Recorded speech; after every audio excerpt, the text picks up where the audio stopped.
You ever wondered about the First Amendment, freedom of speech, freedom of peaceable assembly? It seems like something that's going on right now might be in the front of your mind. Today, on Eli the Lawyer Guy, we're going to address just those things. So stick around. Maybe you'll get some more information.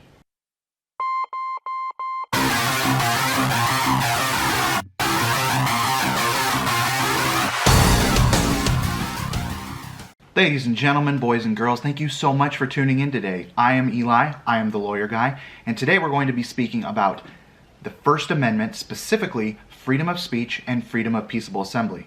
Seems like it's right in the front of everybody's mind right now, all over the news, all over TV, assemblies going on all over the place, protests, counter-protests, outside acts of violence. All this stuff is right in your face, and everybody's talking about freedom of speech and freedom to communicate and freedom to say what you want to say, and all of that is a part of the First Amendment. So today, what we're going to be talking about is the freedom of speech as it's been handled in the United States court system, and also the freedom of peaceable assembly or protests as it's handled by the Constitution and also been handled by the courts. So let's just jump right in, guys.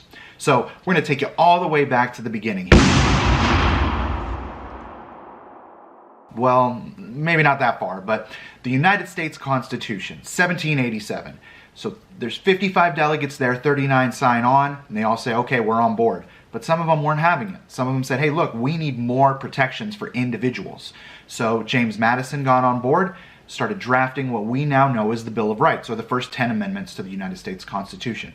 Amendment number 1 is freedom of speech, freedom of peaceable assembly, freedom of religion, which has the... But today, we're just going to be talking about freedom of speech and the right to peaceably assemble. So let's just jump right in, okay?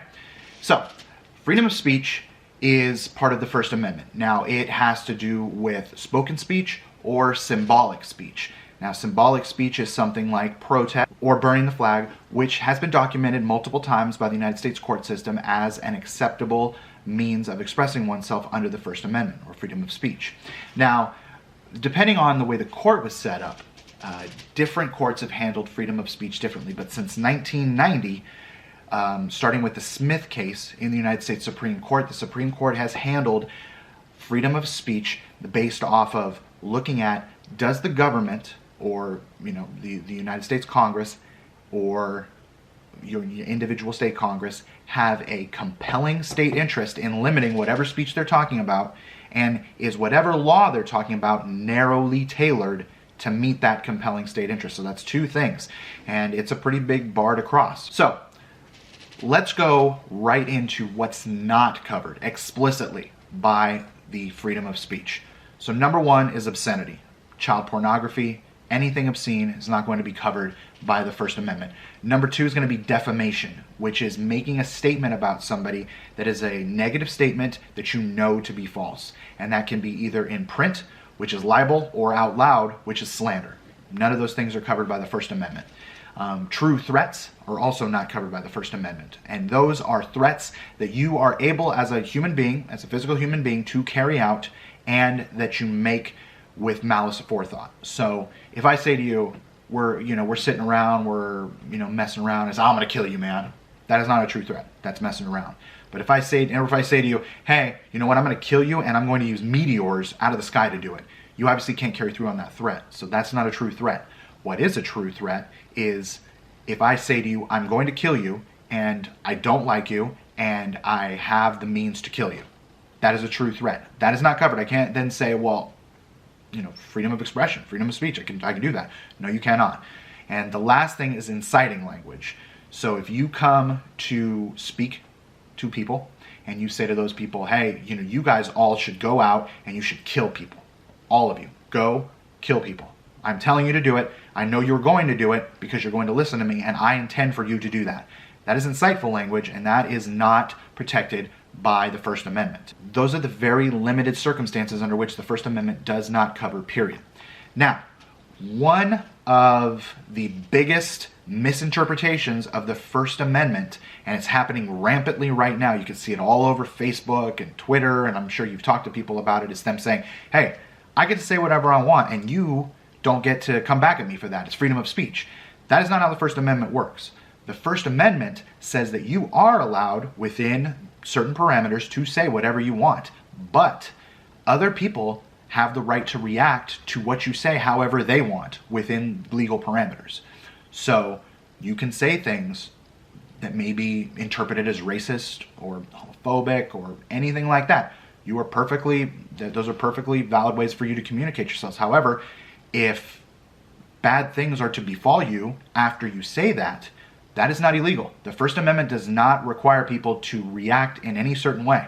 So when you see people on social media getting fired because they've made certain statements that their employers don't agree with, that is 100% legal. They're allowed to do that. The First Amendment does not insulate you from the repercussions of what you say.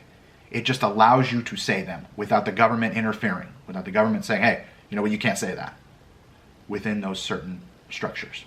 Now, secondary to the overarching freedom of speech is the right to peaceably assemble. The right to peaceably assemble is right there in the First Amendment, right next to freedom of speech, freedom of religion. Now, an assembly is obviously more than one person. One person cannot assemble. So multiple people assembling to accomplish a certain goal, whatever that may be.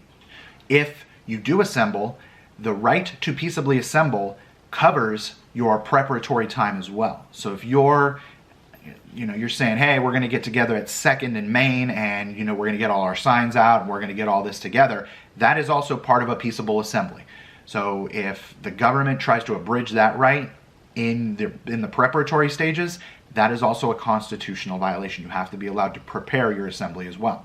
Now, the assembly itself is guided by, one, the word peaceable.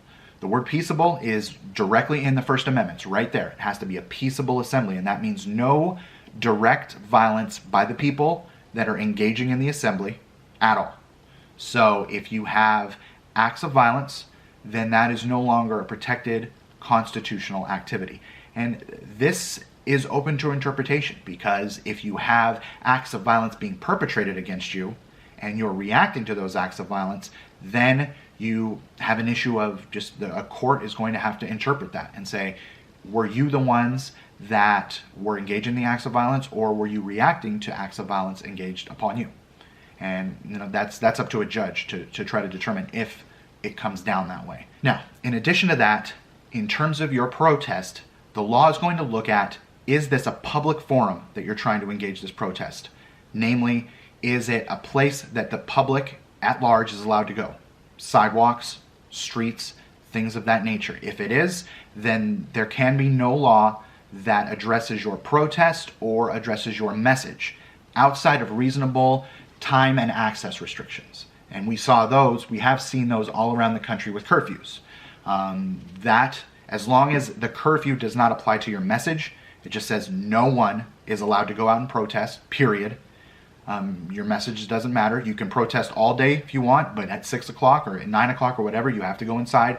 You have an alternate time and place to go, and they're not affecting your message, then those restrictions are appropriate. Now, public and private forum, if there's a private forum inside buildings, inside residences, inside places like that, or even in the yards of private citizens, then the government can regulate your protest, your message, everything, because that is a private forum, and the private citizens, private organizations have a right to regulate the communications that are being made in their private forum.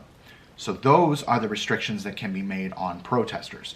Notice there is nothing in the First Amendment about police activity. There is nothing in the First Amendment about a message or any message. Those are not there. It is simply public forum, private forum, and if the protesters themselves are being violent, those are the things that are addressed in the First Amendment.